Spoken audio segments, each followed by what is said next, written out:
Sih sebagai dokter gigi, dan mungkin itu saja sedikit perkenalannya.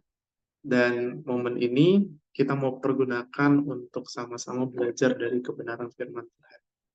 Yang saya berikan judul Forgive the Unworthy. Saya sangat-sangat senang kalau Bapak Ibu yang hadir di ruang virtual ini juga menyediakan Alkitab, karena dari slide saya tidak menampilkan ayat tersebut, jadi saya minta Bapak Ibu juga siapkan Alkitab di tempat masing-masing supaya kita tidak tertinggal akan pelajaran yang kita mau sama-sama bahas. Dan saya sangat senang kalau kita nanti bisa banyak berdiskusi di akhir, boleh saling menambahkan terkait dengan firman Tuhan, kebenaran yang kita akan sama-sama pelajari bersama. Baik, saya rindu untuk sekali lagi mengajak kita berdoa. Tuhan, terima kasih. Sekarang kami mau belajar firman-Mu, biarlah Roh Kudus yang menjadi guru kami, agar kami dapat mengerti sepenuhnya isi hati Tuhan bagi setiap kami. Dalam nama Yesus Kristus kami berdoa, amin. Oke, izinkan saya untuk share screen.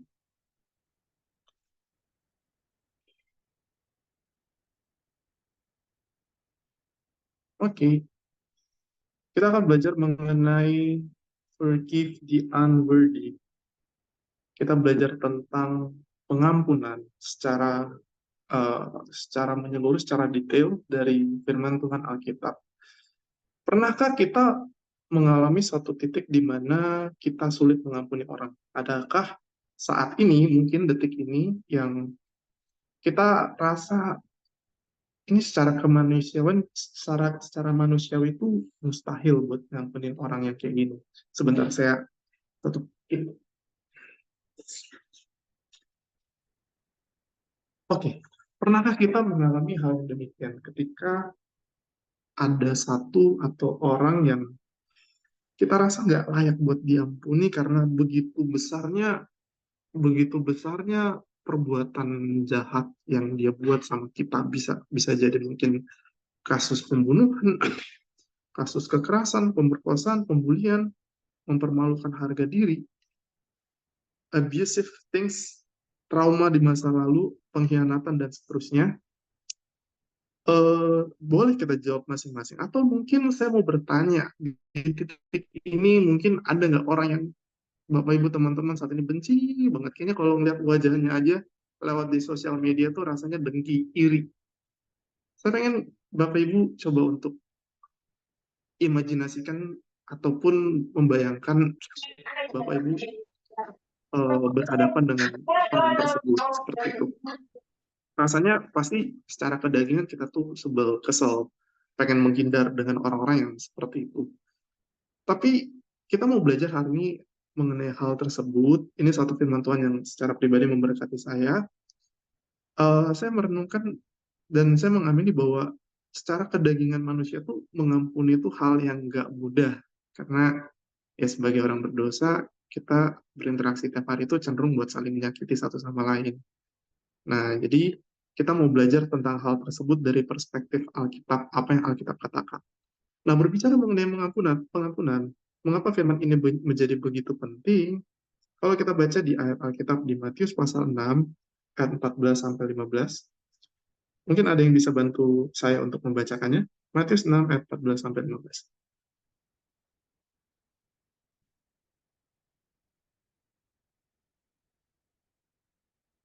Bagi siapapun yang available. Matius 6 ayat 14 sampai 15. Karena jikalau kamu mengampuni kesalahan orang, Bapamu yang di surga akan mengampuni kamu juga. Ayat 15. Tetapi jikalau Yes. kamu tidak mengampuni orang, Bapamu juga tidak akan mengampuni kesalahanmu. Baik, terima kasih. Kita tahu konteks dari ayat ini adalah doa Bapa kami. Kita tahu ya doa Bapa kami, kita hafal dari awal sampai akhir.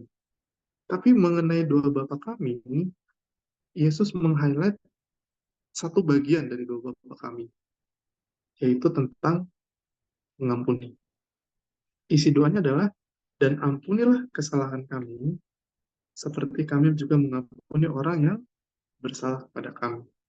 Dan di akhir setelah amin, Yesus kembali meng-highlight bagian tersebut. Karena jikalau kamu mengampuni Jika kamu mengampuni kesalahan orang, Bapamu juga akan mengampuni kamu juga. Tapi tidak berhenti sampai di situ, masih diulangi lagi, repetition. Ditekankan lagi sekali lagi sama Yesus di ayat 15. Tetapi, jikalau kamu tidak mengampuni orang, sebenarnya berhenti di ayat 14 aja sebenarnya bisa. Tapi Yesus mengulangi sekali lagi di ayat 15 ya. Tetapi jikalau kamu tidak mengampuni orang, Bapamu juga tidak akan mengampuni kesalahan. Artinya, mengampuni adalah suatu hal yang sangat-sangat penting di mata Allah.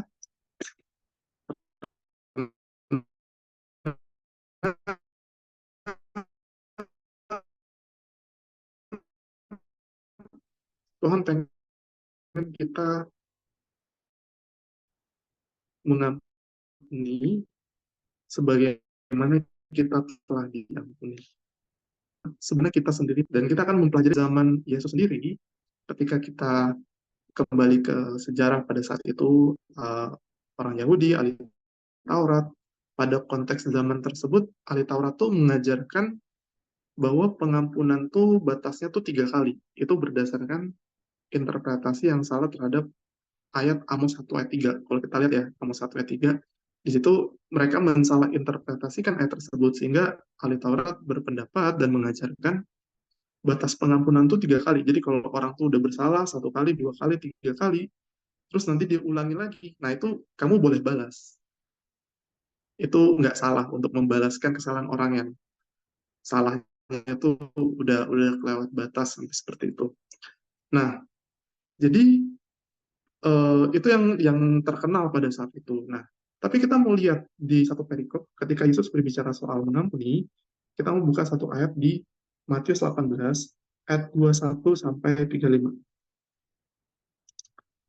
Matius 18 ayat 21 sampai 35.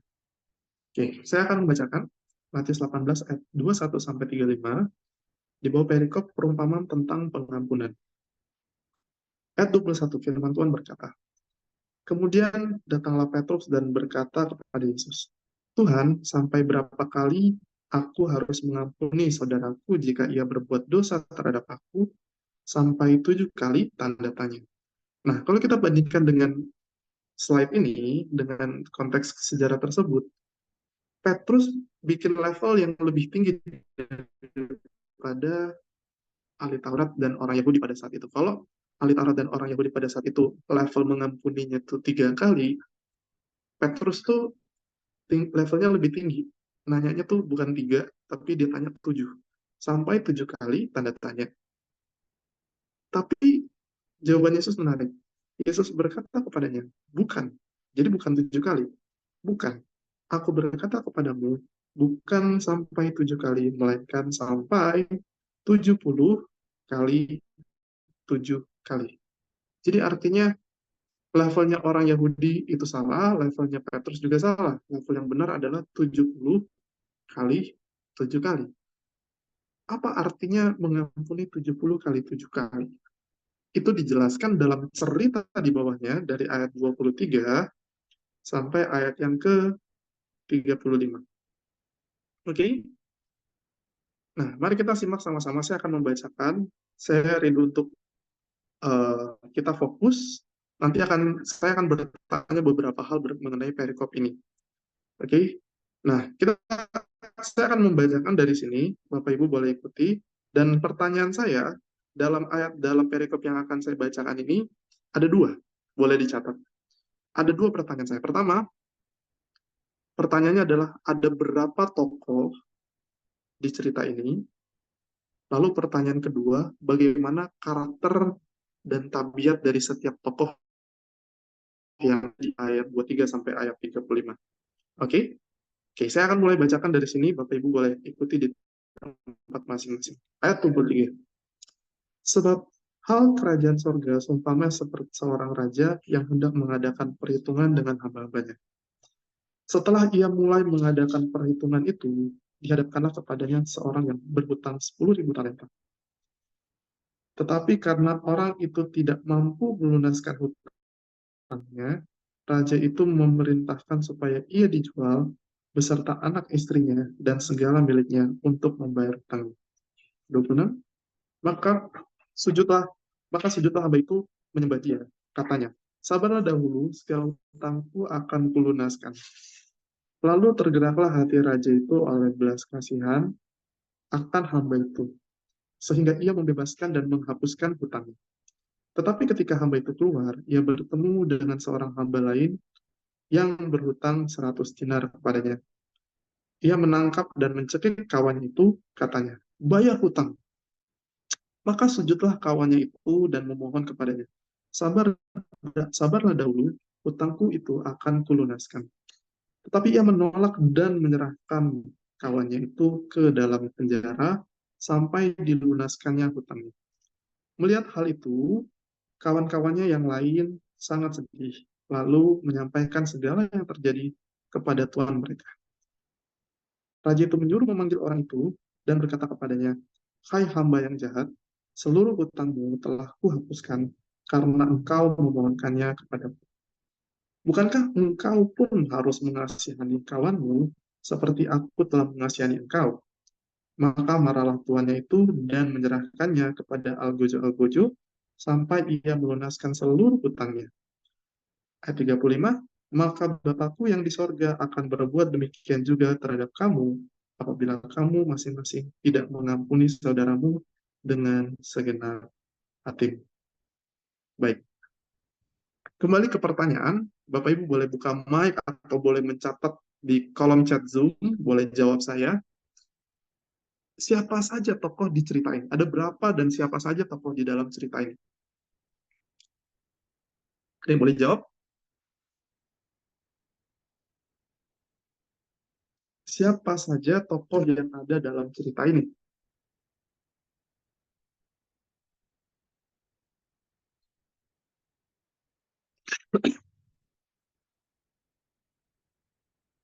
Ada berapa? Ada yang sudah menemukan?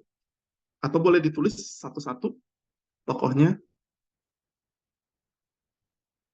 Ada 3 tokoh. Boleh siapa siapa aja 3 tokohnya? Kak Radero.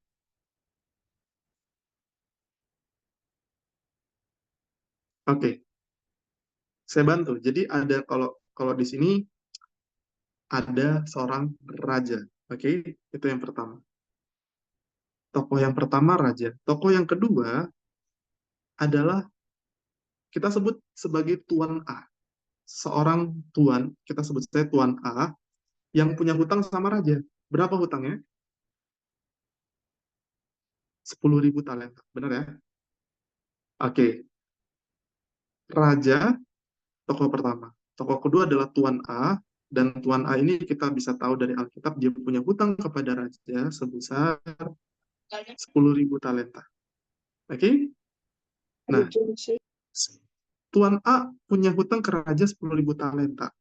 Tetapi ternyata si Tuan A juga punya piutang. Punya piutang kepada kita sebut Tuan B. Oke? Tuan B ini punya hutang ke Tuan A sebesar berapa? Sebesar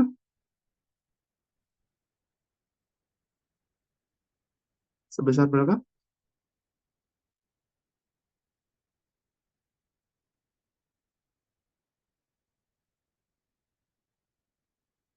100 dinar. Dinar. Betul ya?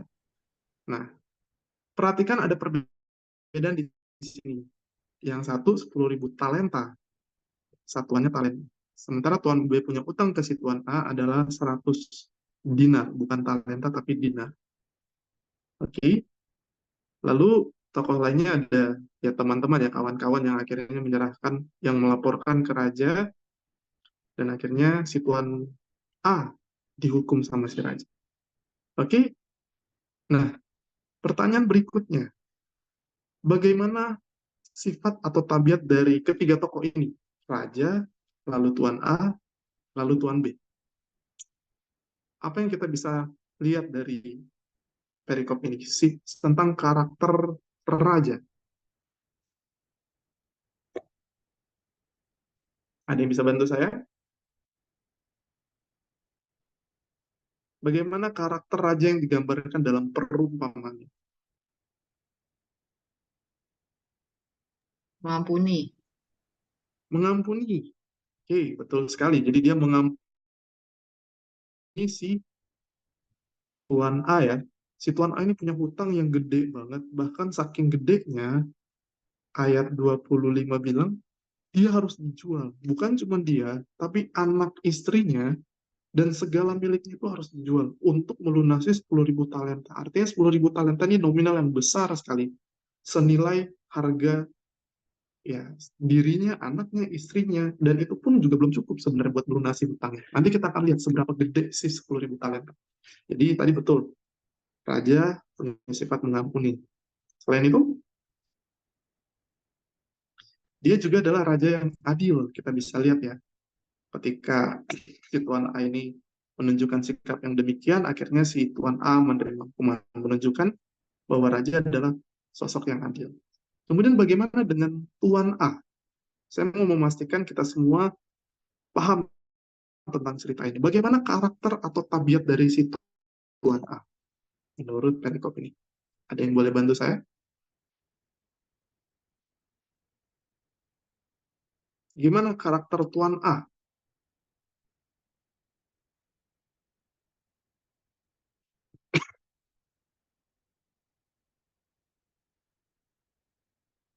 Karakternya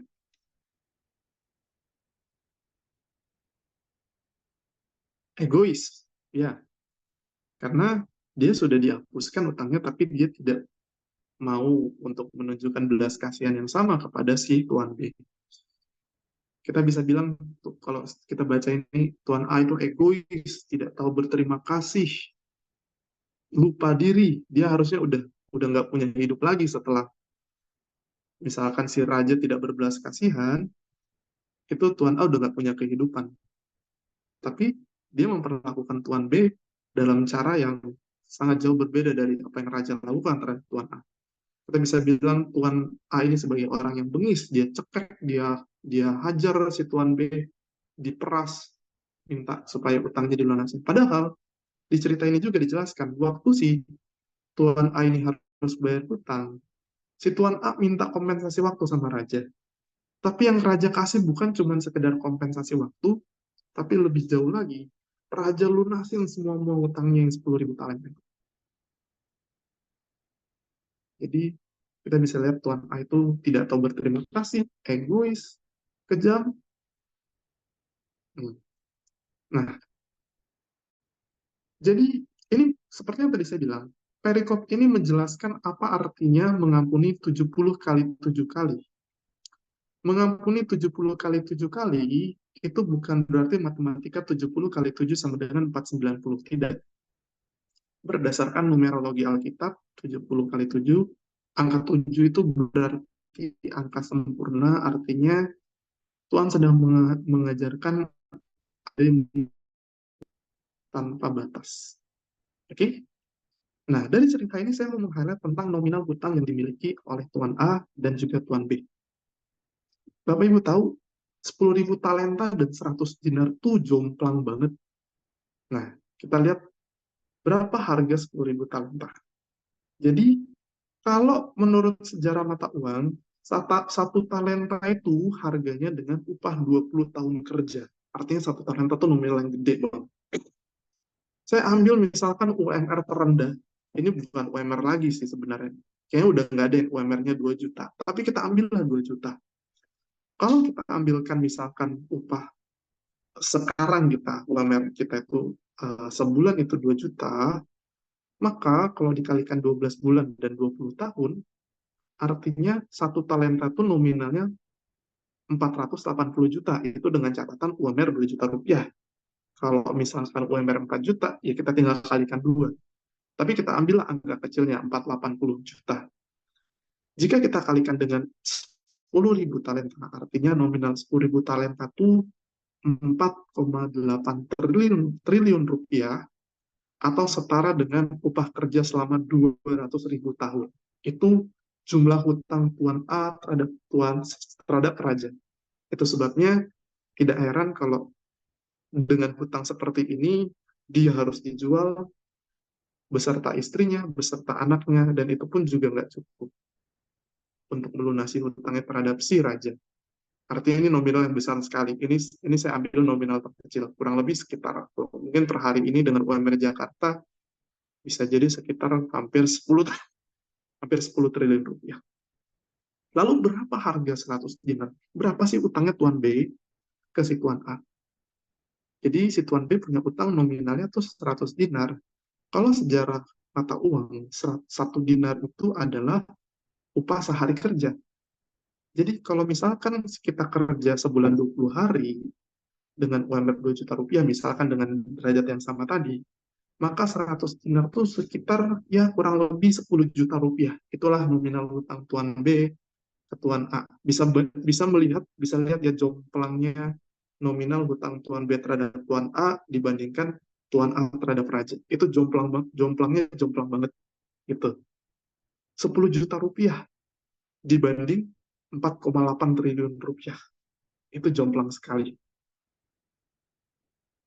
Dan Yesus sebenarnya sedang menjelaskan sesuatu di sini. Raja di sini adalah gambaran tentang Tuhan.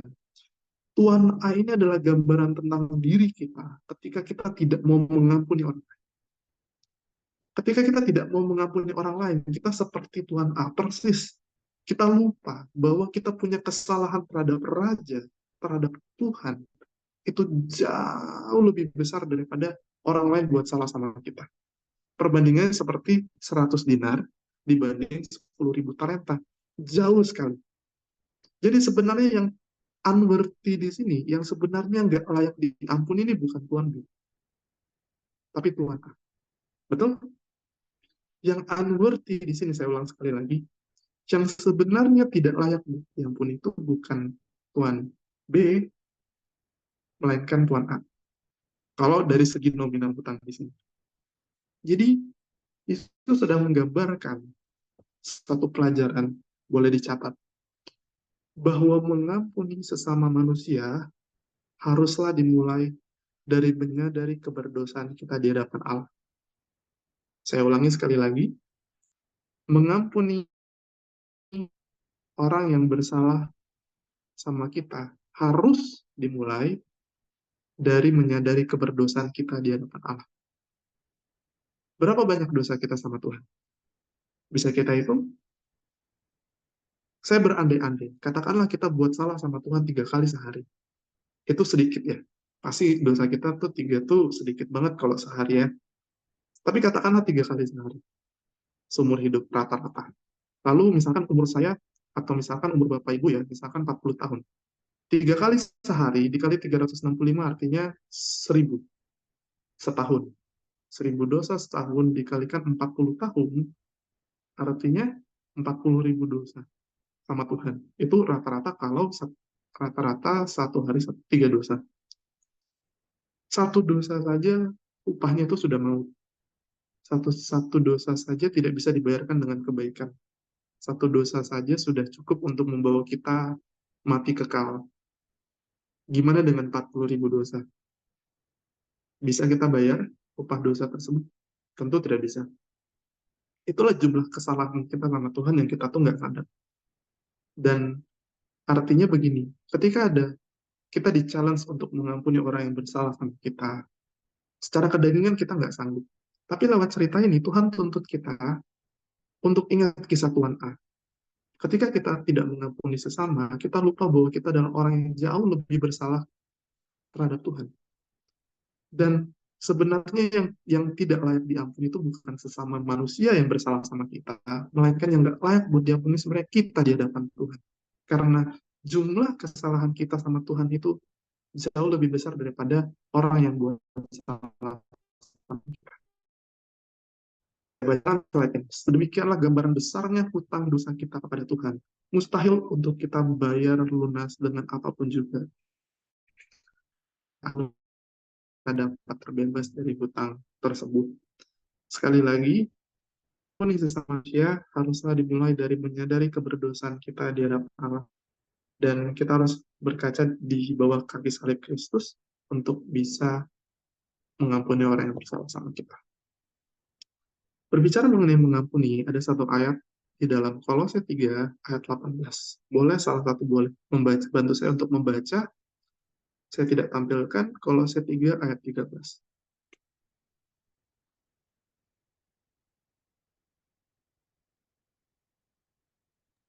Kolose 3 ayat 13,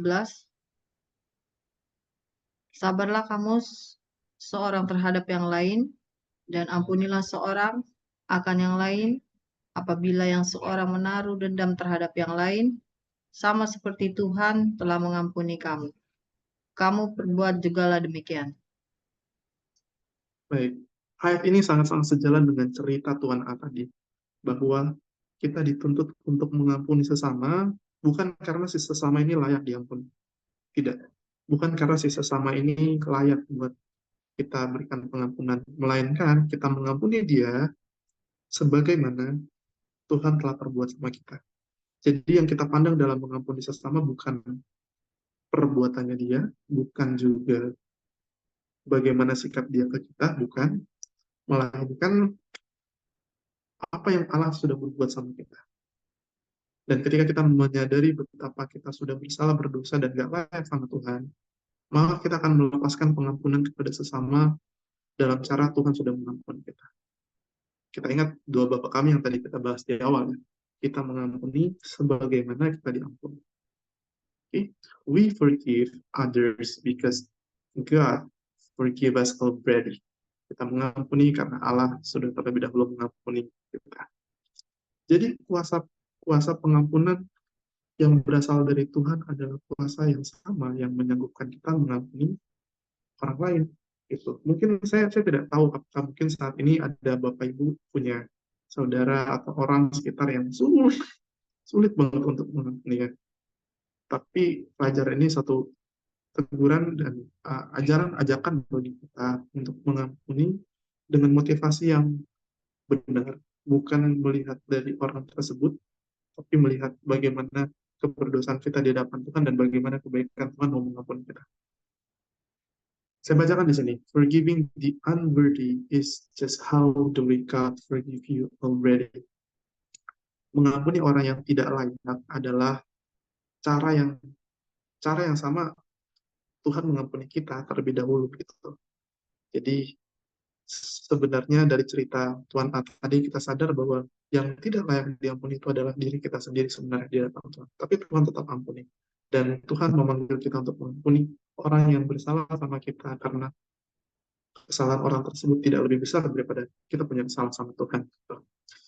Saya bacakan di sini. Bila kita merenungkan bagaimana Tuhan yang telah mengampuni semua pelanggar-pelanggar kita disadarkan bahwa kita tidak berhak menahan pengampunan bagi orang lain.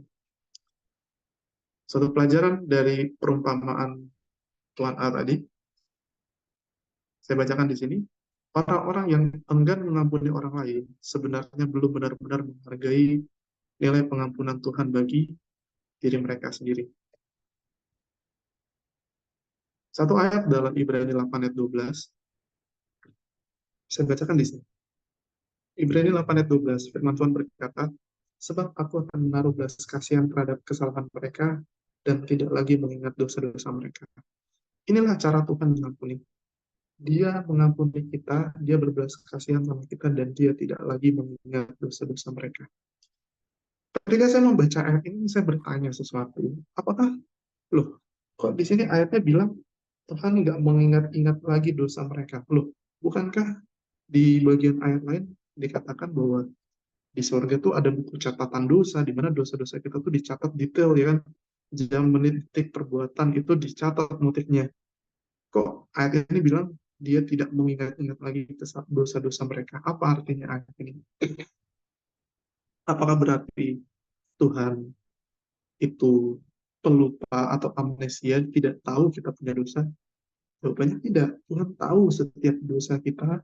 Tuhan tahu dosa kita di masa lalu, hari ini, bahkan besok kita buat dosa apapun Tuhan tahu. Ingat cerita Petrus di Getsemani, kisah waktu Petrus di perjamuan terakhir, sebelum Petrus mengkhianati Yesus 3 kali, itu belum kejadian, Yesus sudah tahu, dan Yesus sudah kasih tahu sama Petrus. Artinya, Yesus tahu besok Petrus bakal buat dosa apa, dan dalam cara yang sama, Tuhan juga tahu kita bakal buat dosa apa, Tuhan dalam kemahatahuannya tuh tahu dosa kita di masa lalu, dosa kita yang sekarang, dan dosa kita di masa depan. Lalu apa artinya dia tidak mengingat dosa-dosa mereka? Saya dapatkan begini, ketika Tuhan memperlakukan kita,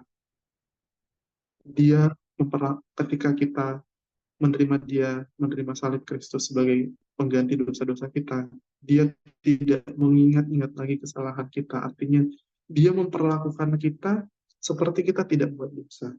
Jubah kebenaran Kristus itu dipakaikan ke kita, sehingga kita dianggap, kita diperlakukan seperti kita tidak buat dosa. Itulah kasih karunia yang besar yang kita sebenarnya nggak layak terima, tapi dikasih sama kita.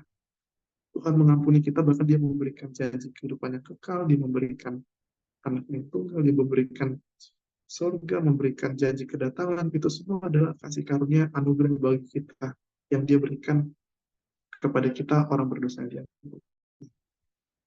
Jadi ini satu pelajaran yang cukup dalam dan kita perlu untuk renungkan dan praktekkan.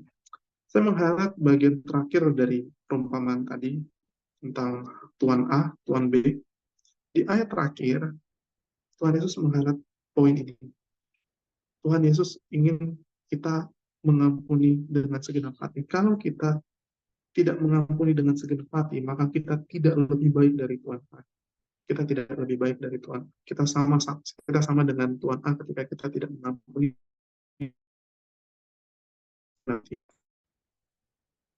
Saya bacakan di sini. Kita lebih sering berbuat dosa terhadap Tuhan yang jauh melebihi jumlah kesalahan seorang terhadap kita.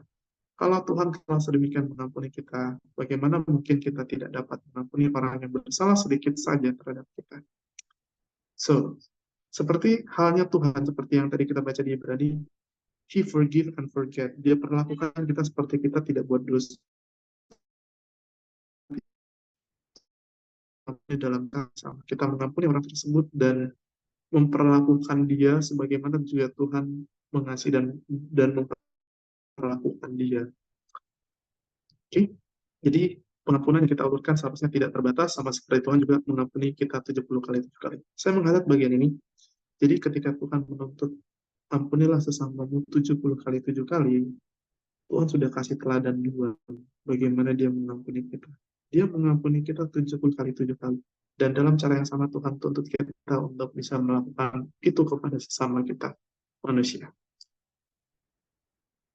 God has forgiven us freely, freely you have received, freely give.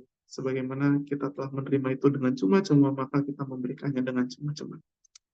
Oke, sebagai penutup, seberapapun jahat orang yang pernah menyakiti hati kita, hari ini kita belajar untuk mengasihi dan mengampuni orang tersebut.